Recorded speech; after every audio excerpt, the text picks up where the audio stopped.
Sandy says read, and welcome to the channel. Today we are going to do a Booktube tag. This is the clean slate tag. Now, this one's been around for a hot minute. It has been around for a little while. And from what I've seen other people saying, the originator of the tag no longer has their channel. So that's a shame. I can't really tag the original person. But Pat over at Book Chat with Pat tagged me for this. So I will certainly put a link to her version of this tag in the drop-down box below. And I don't need to rehash why we're reading off of the screen. Y'all know about my printer problems. Let's dive in. Prompt number 1. Are there any genres that you're going to read more of or less of in the next year? All right, we're already at May. This is May 3rd. I'm filming this on May 3rd. We're already, diving into month 5 of this year. But during this year, I am trying to read more genres than I have in the past. I do want to kind of expand and explore more genres because it's good for us, right? It's healthy to just keep expanding your brain. It's a good thing to do. I'm going to be 55 years old this summer, and I can tell that my brain is just a little bit slower than it has been in the past. I recognize this, and I have been doing more brain exercises. I've been eating more, brain nutrient rich foods, as of late, because I had seen that slowing of the thought processes, and it's scary. It's frightening. I don't want to slow down. I can't afford to slow down. You guys, I am a very type A personality. I am not going to slow down. So I've been trying to do more. I've been trying to read more and expand my horizons more. I don't want to slow down. So yes, the answer to number 1 is yes, there are more genres that I want to pack into my reading life. Am I succeeding in that? I don't know. We can probably see if we were to look back through the genres that I've covered here on the channel. Maybe I'm succeeding, maybe I'm not. I'm trying. Now, I do want to put more fantasy into my reading schedule just because that is a comfort to me. I enjoy the fantasy genre so much, and it's just a pleasing thing to me to read a fantasy story. It's just pleasing. So I want to have more of the pleasing stuff in there too. So yeah. Oh, also, and I made a note here, more classics. I miss reading classics. I mean, classical literature is something that I just miss it. I'm back in college, which has been a hot minute ago. Back in college, I had a course where we were reading classics, and that was good, but you can only read so many books in one semester in college, right? In that class, you can only read so many, you can only pack so many in. So there are a lot that I missed out on. So since college, I have tried to read more classics. I've tried to, I've got a whole bookcase of just classics over here. And it is full and it is overflowing and it looks crazy. That's okay. I've been adding to it and reading what I can. I'm trying, you guys. I'm trying. For example, since college, I picked up and read Anthony Trollope's Can You Forgive Her? You know that Anthony Trollope wrote a number of novels. He's got a ton of them out there. And I didn't know which one to start with because I didn't get to read Trollope in college. That wasn't one we covered. So I was looking for, okay, which one am I going to read? You guys, do you know why I chose Can You Forgive Her? Because of the Pet Shop Boys song. Yes, that's why. And so, as I was reading it, I kept singing, Can You Forgive Her? And I enjoyed it very much. I liked the book. I remember that I enjoyed it. I remembered that I wanted to read more of Anthony Trollope. So I've got some more of him on the shelf. I've read some more. And most recently, I picked up The Warden because I want to read that one, hopefully during the month of May. I want to get more classics into my brain as well. I have really over-answered number 1. We're going to move on to number 2. Let me set this down. Okay, number 2. God, you guys, my allergies are just going. Okay, number 2, are there any books you have read recently that changed or challenged some of your own philosophies and beliefs? Now, I don't know that anything I've read recently has really challenged my beliefs or changed any of my philosophies. I don't think recently I've read anything like that. I'm if we're talking about like my faith beliefs, I'm pretty well grounded in my faith. So nothing's going to like, challenge or change my faith. That's not going to happen. Even like the hardcore sci-fi that I read and the fantasy that I read that comes up with colorful and imaginative polytheistic societies and agnostic societies. That stuff isn't going to like challenge my beliefs. It's not. So I'm not. No, so none of that has. Did I make notes? Yeah, I brought over here Dragons and Their Wrath to talk about for a second. But basically the stuff I'm reading, the fiction and the science fiction and fantasy I'm reading isn't swaying me as much as my vertigo is swaying me. Let me settle that down. Okay, so Dragons and Their Wrath. This one I have read recently. I read this in March, and I have filmed the review, and maybe by the time I get this tag uploaded, I'll have uploaded the review. I don't know. I don't know. But this one, it had like it had characters who were for and characters who were against unification, and characters who thought of it as being under a tyrant's control. And so there were different characters who were sort of arguing for and against that. So there was like a philosophy going on in this book that, I mean, it wasn't necessarily, what's the word I'm looking for? Challenge. It wasn't necessarily challenging my philosophy in that, but it was intriguing. I mean, there it was, right? Yeah. I don't know if I've answered that question very well. Yeah. Moving on. Let's move on to number 3. Let me set this down. Okay, number 3. Are there any channels you would recommend for a newbie to watch? Definitely. There are some very calm and erudite and non-judgy channels out here on Booktube that I can definitely recommend. Did I write them down? Did I type them in? Obviously, Pat's channel, the Pat who tagged me on this to do this, recommended this tag for me to do. You guys, I can talk. All right. So I would recommend Pat's channel, Book Chat with Pat. Joe's channel, Joe Linsdell. I recommend her channel all day long. She is just a calm presence when she talks about books, and she has a NetGalley subscription, so she is getting like the most recent books to talk about. And she also does like series of books. Like she did the Percy Jackson series. She had this, oh my gosh, the name of the character is escaping me now, but it was a mystery series. She did like this whole mystery series like about a year ago. She had all the books in the series. I mean, so she's just a calm presence, and she could talk about a book, or she could talk about each book in a series on her channel. And just, yeah, I recommend Joe.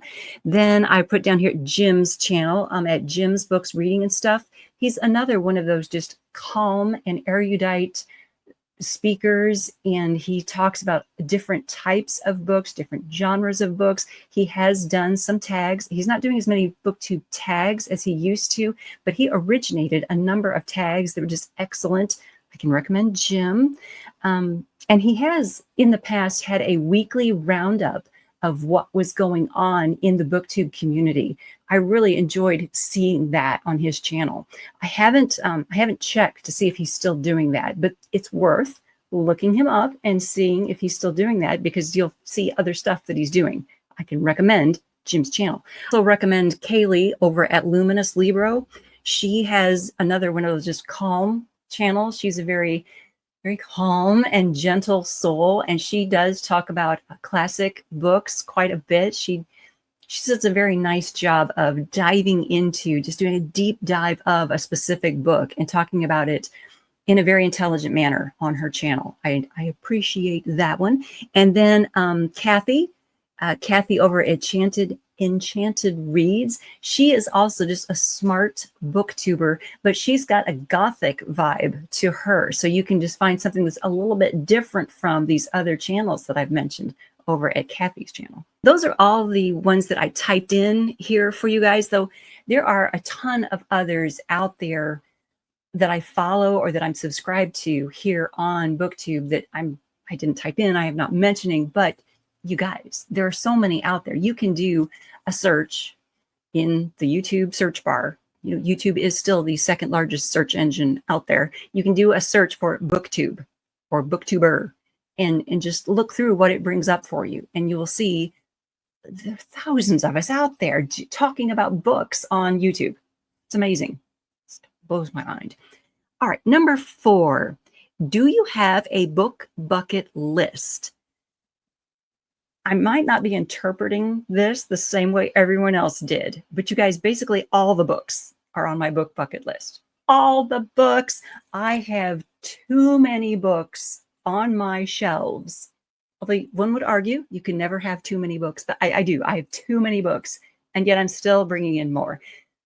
I think if I'm seeing the spirit of the question, I have a couple of books that I really do want to read before I die. I need to finish reading before I die. And that's the Tolkien books that I haven't gotten to yet. Let me see where, hold on a second. I brought one over. There's a set of, it's a hefty book, you guys. Oh my gosh, this thing is so heavy. This is The Fall of Numenor by Tolkien. There are a number of books in this series that he put together. There's The Fall of Numenor. There's the Children of the Huron. There's several of them, right? That they're all from his imaginative world, his Middle Earth saga.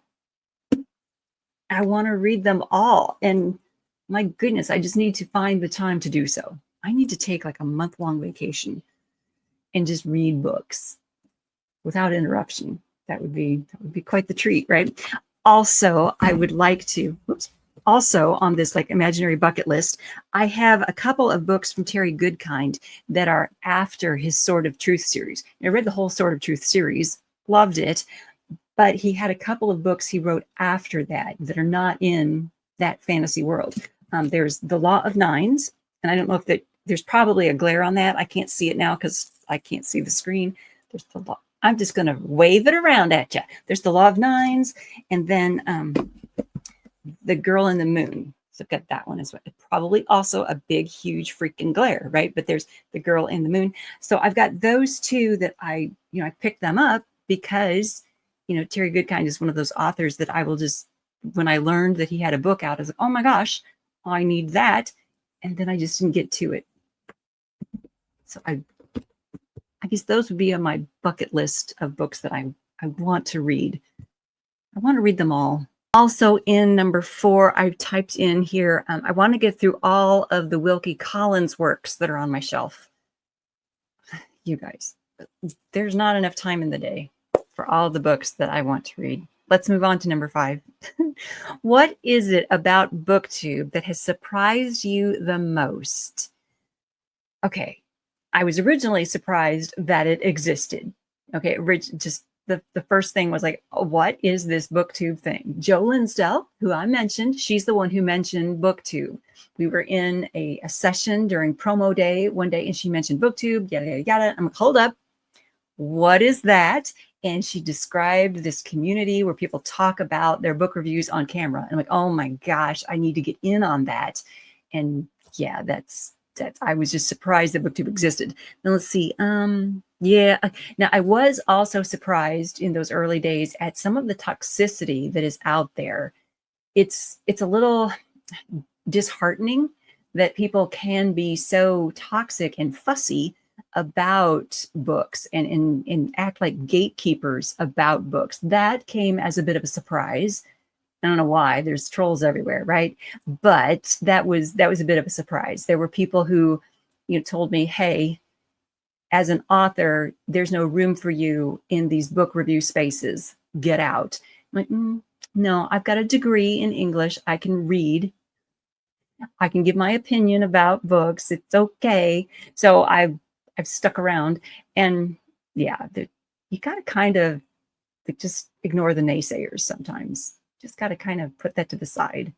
But there are wonderful good things about Booktube. Not necessarily that were surprising. I mean, people who read are cool, right? We're all a family of wonderful nerds, which is good. So what has surprised me the most? I think as of late, I've been surprised by how much time other content creators and booktubers have to share with one another. I mean, it's surprising to me how it's surprising to myself too. Sometimes I find myself putting so much time into this. And it's like, where did this time come from? How did I carve out this day to put together the answers to these prompts, which I looked up on someone else's channel and watched on a couple other channels, and then filmed it and then edited a little bit and then upload? How did I find the time to do that? And then read and then take notes, and how did I find the time to do this? And there are other booktubers out there who are doing the exact same thing on a much more frequent basis and doing a much better job of it than I am. I mean, there are some booktube content creators out there who are uploading a video every day or every other day, and their content is just impeccable. It's wonderful. There are booktube content creators out there who have amazing lighting. My lighting totally sucks. They have amazing lighting and they have all these graphics and extra stuff that they can like put into their videos. I'm like, I do not have that kind of time. I just don't. I'll be reading a book as I'm falling asleep at night, and then I fall asleep. So I don't get the whole thing read. So I have to read it the next day. And I shouldn't say I have to read it the next day. I get to read it the next day because I enjoy reading, which is why I'm doing a booktube channel. Okay. Have I answered that? What surprised me the most? Currently, I'm surprised by the amount of time we are all devoting to this community. Number six, what are some of your goals? They don't have to be related to Booktube. My goals, I think they change daily. I mean, currently I'm looking forward to not spinning. It's a thing. Okay, what are some of your goals? I would like to win the lottery. That would involve buying some lottery tickets, which I guess I should do. But, a huge influx of cash would really help around here. I would be able to take care of some mold issues in this house. I would be able to put a new roof on this house. I would be able to do something about this Booktube studio. Yeah. The lottery would be nice. Any kind of influx would be really good on the financial front. But this big thing, book-wise, I would like for readers at any point in the future, probably after I'm dead is when this would happen, but I would like for readers to view Nigel and Charisse in the same context as Romeo and Juliet and Troilus and Cressida and Samson and Delilah. When you hear these names, Mina and Dracula, when you hear those names being said, I want the list to include, and they can be at the bottom of the list as long as they're on the list, Nigel and Charisse. Because Charisse is just, you guys, she's just amazing to me. I mean, yeah. And I am so honored that she chose me to tell her story. That's my goal. I want people to remember Nigel and Charisse after I'm dead and gone. Number 7, if you could meet any writer, artist, or musician, dead or alive, who would they be? We're not supposed to meet our idols. And we shouldn't call them idols. We're not supposed to meet our idols because, typically you meet your idol and it's like, oh, yeah. But I have met John Taylor, the bassist for Duran Duran. I've met him a few times. I've met the whole band, and lovely people, nice, kind, generous with their time. Well, for as long as we had for the meet and greet, for as long as we had in those moments, generous with their time, with their fans, just lovely, wonderful. Yeah. Story time. You guys indulge me for just a moment. When I was in England, I went over to England for a couple of Duran concerts with some of my girlfriends, and I was in the hotel bar, and John Taylor came in, and we're all like, holy crap. So he came in and he was, going around the bar and just saying hello to the fans who were there. As he was about to walk past me. And I went, Mr. Taylor, because I'm an idiot. I went, Mr. Taylor. And he turned and he looked at me full in the face. I mean, John. And we chatted for like a minute. And it was just lovely. It was wonderful. I got to chat with him for a minute. Yeah, that was great. That was wonderful. Another story. And I brought you this picture so I can show you this. We were in Janine and I. All the best stories start with Christine and Janine and I. Janine and I were in Chicago for a Duran concert at the House of Blues. And afterward, we went stalking, as you do. And so we were at the hotel waiting for the House of Blues van to bring the band back to the hotel. And it did. And Janine was talking to either Warren or Nick. She was talking to one of them. And Simon stepped out of the van. Simon is her favorite, okay? And so one of my best friends is over here talking to either Nick or she's talking to one of the other band members, and there's Simon. And I thought, oh, she needs to get over here. She needs to come over here to talk to the guy that she idolizes, right? So I went up to him and I hugged him, and he was okay with that. But I gave him this big old hug, and I thought, I have to hold on to him. I have to keep him here. And Janine, she told me afterwards, she went into like tunnel vision, and she looked down this like row of people, and she went to tunnel vision to see I was standing there holding on to Simon Le Bon, and she like rushed over. You guys, I'm showing you how crazy I am. But anyway, we did all stand around there and talk to the band for a little bit. And here is a picture. There's probably a huge glare on it, but here is a random fan, Simon, me, and another random fan, people I don't know. But you can see, if you can see this without the huge glare on it, you can see how very young I was in 1997, because I think this was the Pop Trash Tour, and they were doing several House of Blues concerts. One was in Chicago. I don't know if you can see this or not, so I'm kind of moving it around there.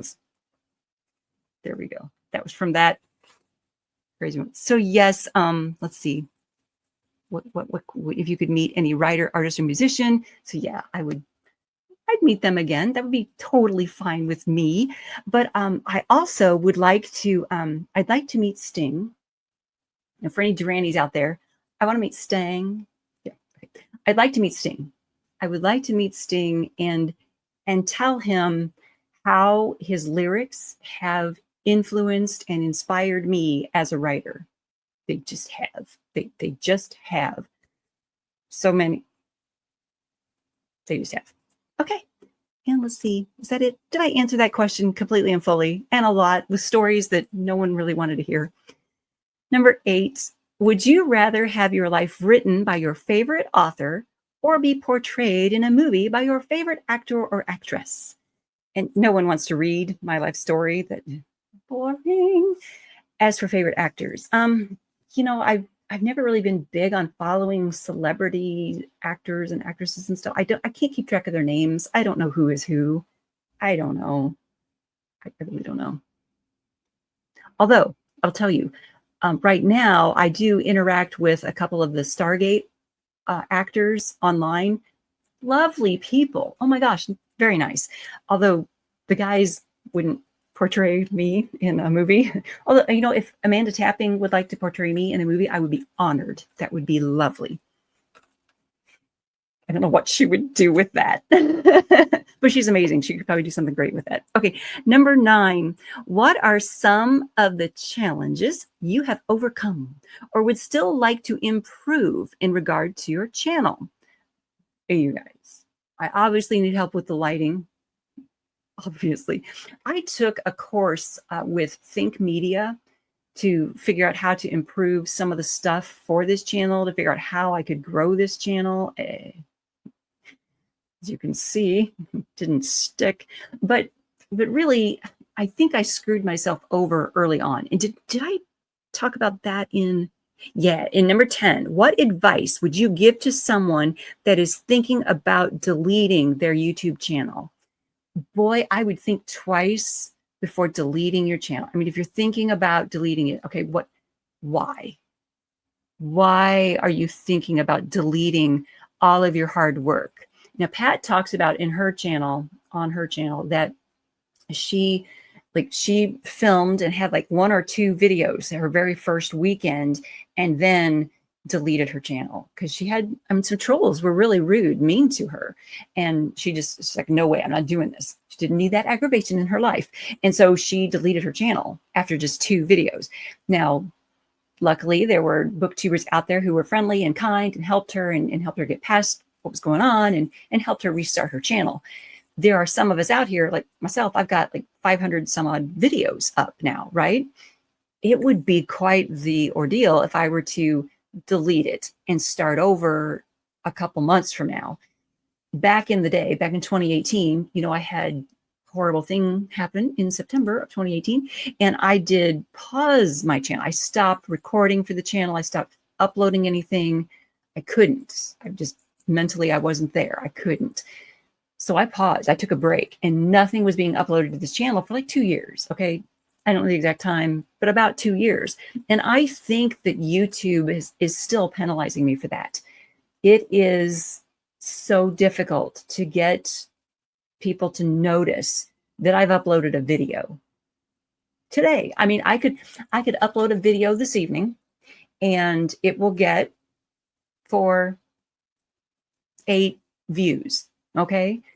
That's not much for a channel. I have, 500 subscribers, 500 plus subscribers right now. 500 people, and only 4 of them notice when I upload a video. Only 4 of them see when I upload a video. That means that something is being suppressed. That means that something's going wrong with the algorithm. If only 4 out of 500 notice that a new video is up. What's up with that? Okay. So, it's something is penalizing me for either the fact that YouTube doesn't think anyone wants to talk about books, or YouTube doesn't think I'm serious about it. Even though I've been uploading videos for a couple years now, I did take that break, and I think maybe I'm still being penalized. I don't know. There we go. So all that to say, if you were thinking about deleting a channel, maybe pause, maybe think about that and decide, okay, why am I wanting to delete this? Am I just needing a break? Because if you're just needing a break, I personally would suggest, hey, why not film a couple of evergreen type content pieces, even if you don't want to, even if you think it sucks, maybe just do that so that you have 5 or 6 videos.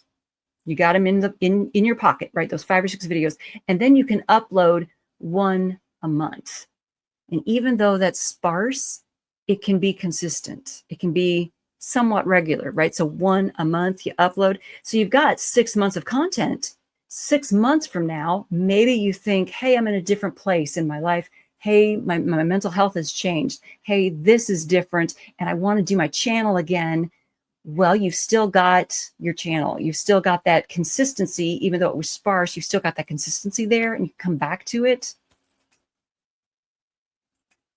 I probably answered that question more than it was intended for, but that's what I would do.